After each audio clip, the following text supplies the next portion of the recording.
Hello! Today we will be discussing signed music in the deaf community performing the black drum at Festival Clin.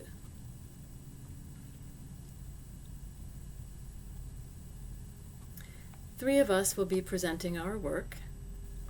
Myself, Jody Cripps, Professor of American Sign Language in the Language Department at Clemson University. Lyonblum, ethnomusicologist, Grants and Projects Officer, and Music Analyst in the Department of Music at the University of Toronto. And Anita Small, researcher, grants writer, and owner, Small Language Connections.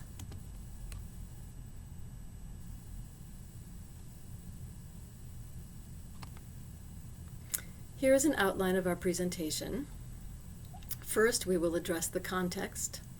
What are deaf festivals? What is signed music? The purpose behind the black drum.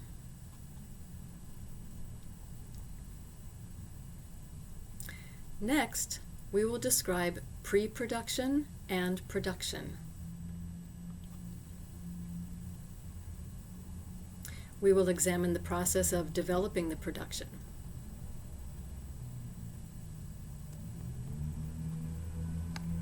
Second, we will examine the production on stage, its setup, and aesthetics.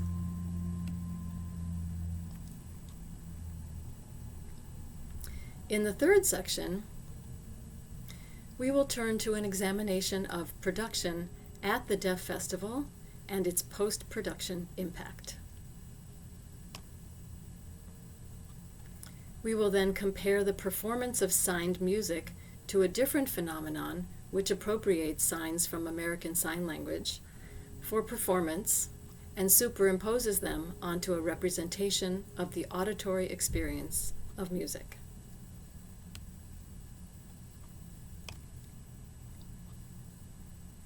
And last, we will discuss the impact of the black drum on members of the deaf community, the Deaf Festival, and Clin. We begin with the story of one deaf performing artist, Wim Emmerich, illustrated of the power of deaf festivals. I met Wim and interviewed him while I was doing research on deaf performing arts in the Netherlands in 2014 and 2015. He died just a few months later. He was the greatest deaf poet in the Netherlands, in large part attributable to having gone to the International Deaf Festival in the United States in 1989, where he met Clayton Valli, the great American deaf poet. Wim had been a ballet dancer who was told that he couldn't be principal dancer because he was deaf. He met Valli, the poet, and learned of the use of two hands in space, using rhyme, rhythm, and the flow and elegant movements from dance, which he combined with the multiple meanings that could be expressed through sign language that he learned from Valli. The first example that I'm going to show you is Hands by Clayton Valli. It uses the 5-hand shape to create rhyme by repeating it over and over and over again and creating a rhythm. It has 4 locations in space to represent the 4 seasons and has repetitions of up, down, and side to side. The 4 seasons have a hidden meaning, the silent beauty of nature, for example, in the leaves, snow, flowers blooming, all silent and with sign language.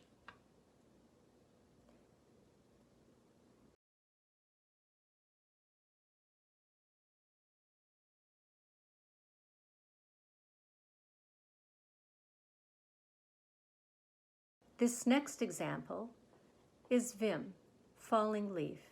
He uses a haiku structure of 3 lines, 5, 7, and 5 syllables, or movements.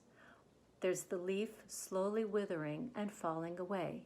Again, there's a seasonal reference, fall, and again, the hidden meaning of silent beauty.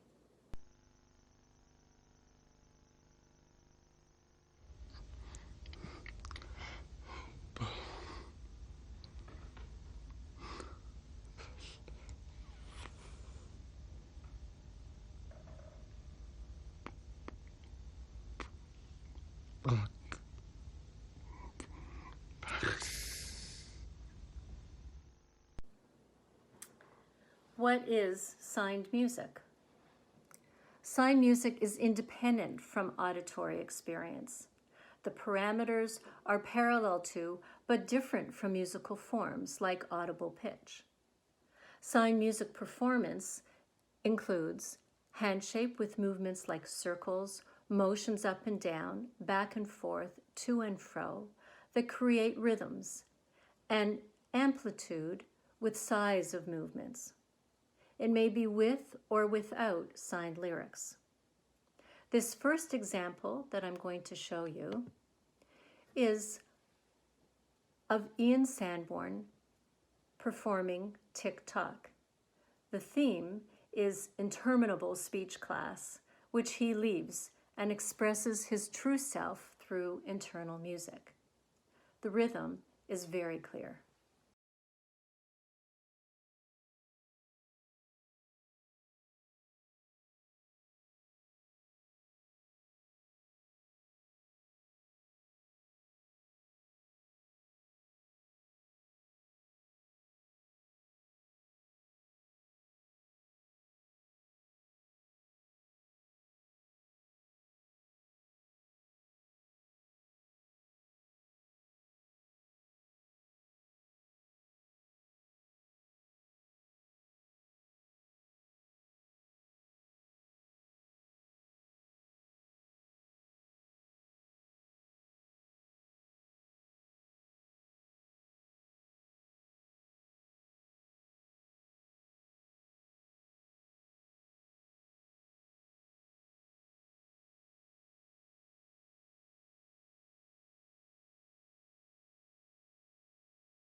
In this next example, you see sign music without lyrics, created by Janice Cripps. Called Eyes, the emphasis is both on eyes and hands, the rhythm of hands.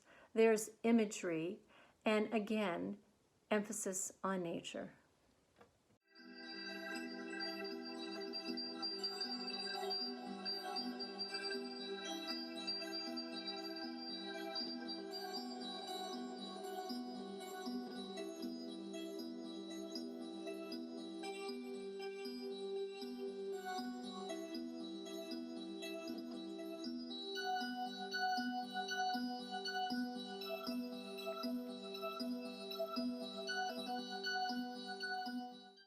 The Black Drum was the first full-feature professional signed musical. It was commissioned by the Deaf Culture Center and written by deaf playwright Adam Pottle. We hired renowned deaf director, deaf cast, and producer. It weaves together sign music, dance, projection, tattoo art, and movement into a full feature performance of visual rhythms from the heart. The theme is internalized oppression and finding music. Now, why did we do it?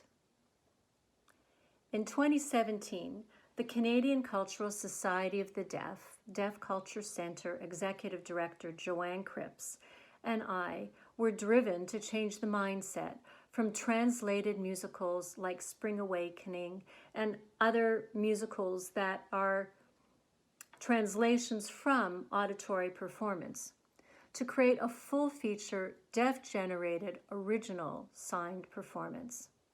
It was Canada's 150th anniversary, and we were able to receive $600,000 in grants for deaf artists to create and tour it with a mentor program in tandem. It was deaf-led, original sign music compositions, and with deaf ownership. The storyline was a deaf character who is covered in tattoos, who's grieving the loss of her lover, and she seeks her own sense of self through her own internal music. Her tattooed characters come to life in a world that has no heart, performing signed music, dance, and physical theater. Through it, she discovers her own signed music. The tattoo characters reassemble on her body as the play closes. The deaf characters, the tattoo characters, are a bulldog and a butterfly. They were chosen because they are deaf animals. And Edison invented the who invented the tattoo pen, is deaf. Also, the entire context of the play is with devia, deaf view image art, which has strong contrasting colors and textures that are contrasted with the dark world that was on the set.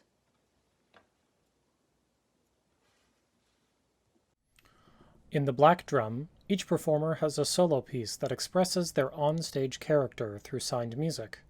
This scene, along with all the performances in The Black Drum, incorporate a bass drum played live on stage, with rhythms composed to emphasize the movement of the signed music. In this scene, we see Yan Lu as the butterfly. The butterfly has a long-standing relationship with the deaf community. As they are born without ears, butterflies have become a cultural icon of expression for deaf communities given their reliance on vision and gesture. Trained as a dancer, Yan uses signed music to mimic the transformation from caterpillar, trapped within the cocoon, to the brilliantly colorful butterfly, hence the title of this piece, No Cocoon Can Hold Me.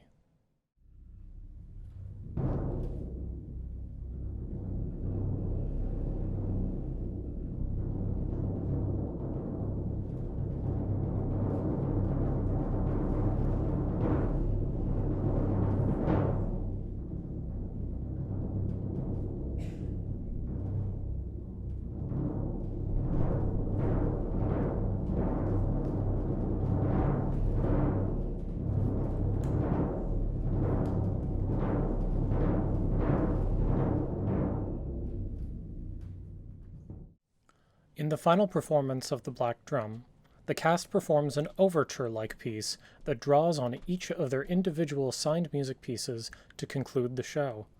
The protagonist, Joan, featured center stage, challenged the audience to consider, what is music?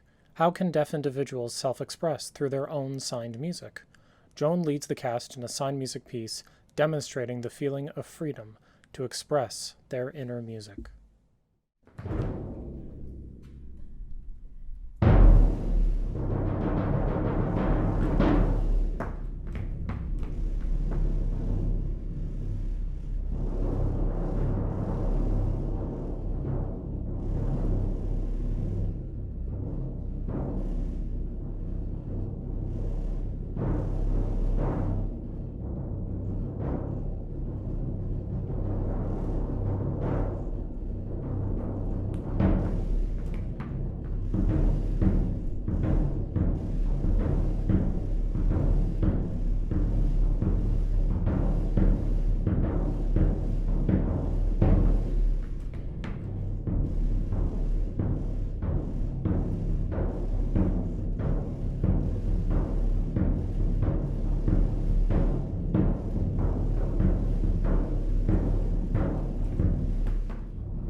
Black Drum traveled to Clin in Reims, France, representing the first time a Canadian deaf troupe had been selected from among many to perform at this international festival.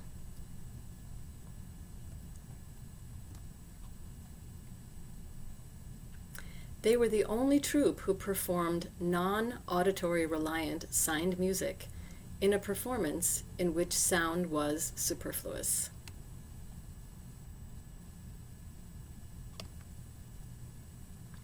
Their first performance drew a full house.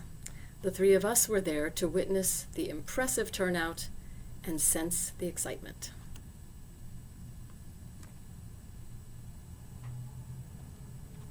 Deaf audience members showed mixed reactions to other bands' nightly performances, which attempted to replicate the auditory experience of music through their work with percussion and the addition of signing. The cultural differences between those bands' performances and the Black Drum's work was noticeable. As an example, here is a short clip from one of those bands. I stand so proud back against the wall. Whoa, even if the hands of time will freeze, you won't see me breaking down on my knees. I stand so proud back against the wall.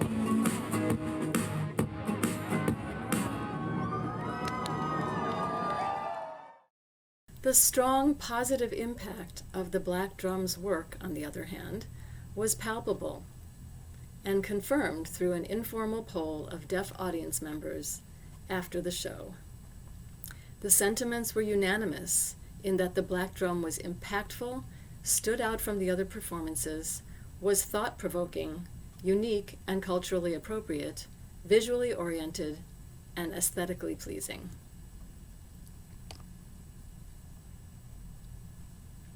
The juxtaposition of signed music and signed language that is superimposed on music, which mistakenly attempts to render an auditory experience visual, makes it clear that the two are worlds apart.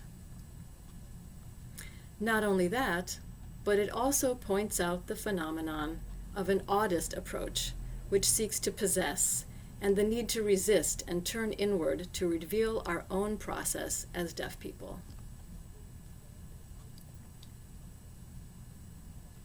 The Black Drum and signed music has had an impact on an international level as well. Their appearance at the festival has changed how festival organizers think about deaf performance. Hopefully, this will lead to more of the same in the future, more signed music productions. This parallels the impact of Clayton Valley's work on Wim Emmerich's poetry, as Anita discussed in an earlier segment. In conclusion, what have we learned thus far? We've seen the impact of signed music recently coming to the fore. The question is, will the deaf community take this as an opportunity to dive deep into the idea of musical enculturation as it applies to them? This process points up the need for signed music tours to happen in North America in order for the deaf community in the U.S. to gain more understanding of the work. The greater the exposure to signed music at international festivals, as well, the more interaction around these new forms, the more the movement will grow.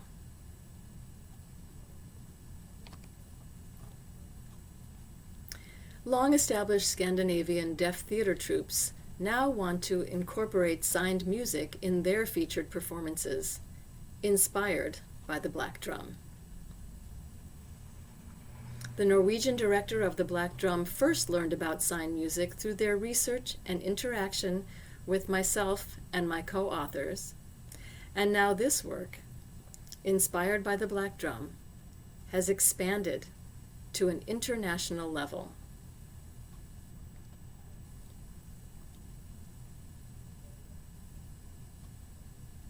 We can look forward to more wonderful performances to come.